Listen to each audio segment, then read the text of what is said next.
Another Hellcat Swap by House Mouse Racing. This is a 70 Cuda. This is going to be a personal build for me.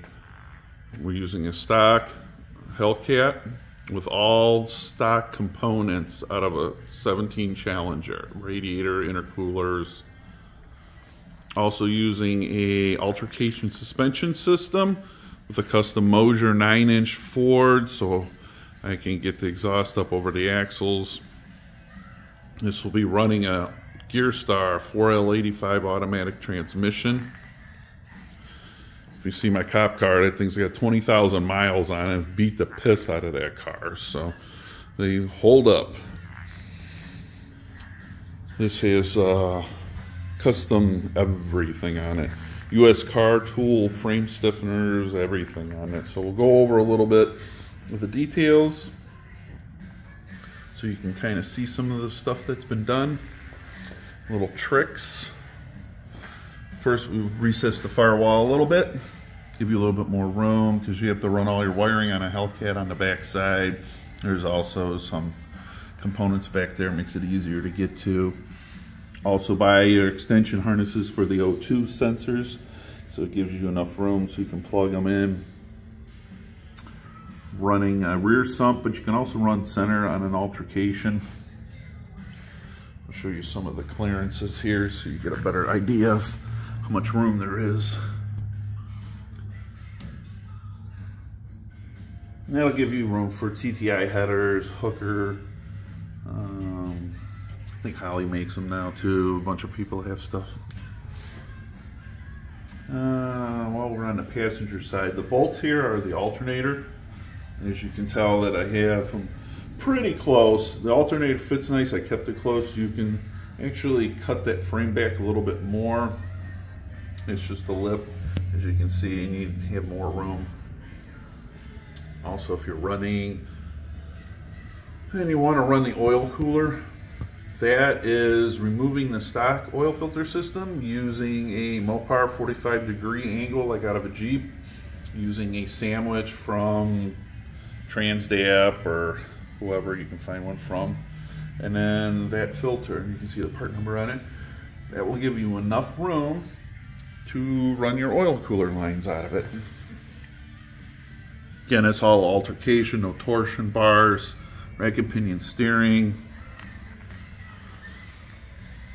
A few little things too. Again, if it's a 15 through 17, your maps sensors here are going to be 2-bar. If you have an 18 and up, they're going to be a 3-bar. So if you have a problem with the car not running right and only going to 3,000 RPM, you may have to change all 4 of them. You get the 2 there, and you're going to have 2 back here, one on the top and one on the back side. You'll have to change them to fit the orientation of the wiring that you have. Also knock sensors, you will have to change. Also this, the oil pressure sending unit. I have found a couple of them that have different plug-ins. All you have to do is the male end just needs to have the one tab slightly ground off. It's L-shaped and needs to be straight. It won't plug in, but nothing you can't do with a razor knife or a little grinder and just get it and it'll plug right in. That's all hydro dipping. That's done to give that look like a carbon fiber look.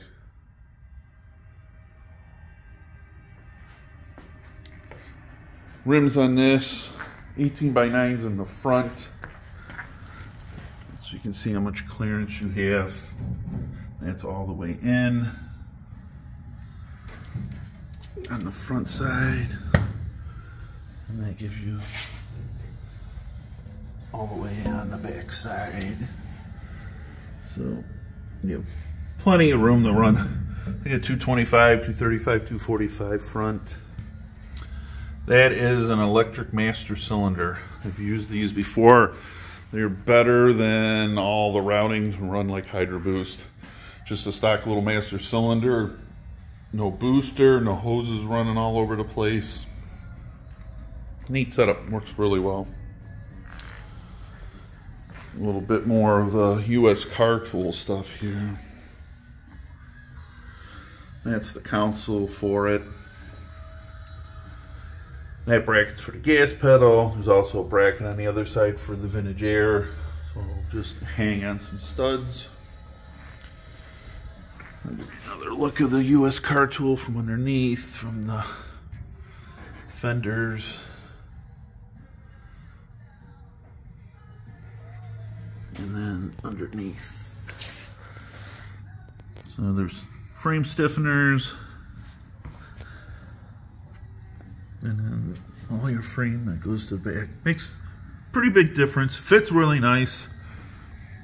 Again, all these cars are built, they're mass produced, so they're all over the place. So some of yours may not go exactly the way you want. You're just gonna have to kind of work around. These cars are bent, tweaked, jumped, and then it crashed. So you'll have your little bit of fun with those. This is a 20 by 12 rim. I think it's a -21 offset. It's all been mini tubbed under here. And it's a custom narrowed Ford 9-inch, about 3 inches narrower on each side. This was a rust-free car to begin with. It just had some little holes in the trunk, so I cut the trunk out, replaced it, mini tubbed it, and then just put new quarters on it anyway. And while I do that, I can push the quarters out and get another 3/8 to 1/2 inch on both sides, so it gets a little bit wider tire in the back.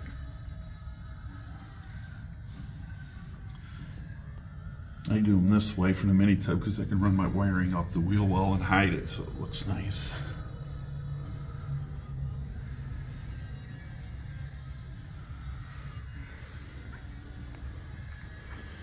And that's about the basics. So you can see what you're working with for sizes.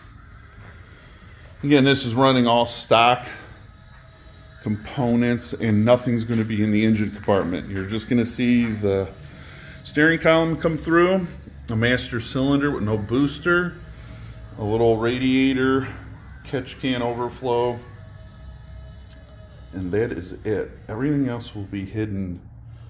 All the overflows, intercooler lines, everything's running through and above. Even the supercharger coolant bottle, and we're using that, will be hidden in this area actually. 455 liters per hour for a fuel system that you need. Tanks makes a good setup. I've used them on all mine.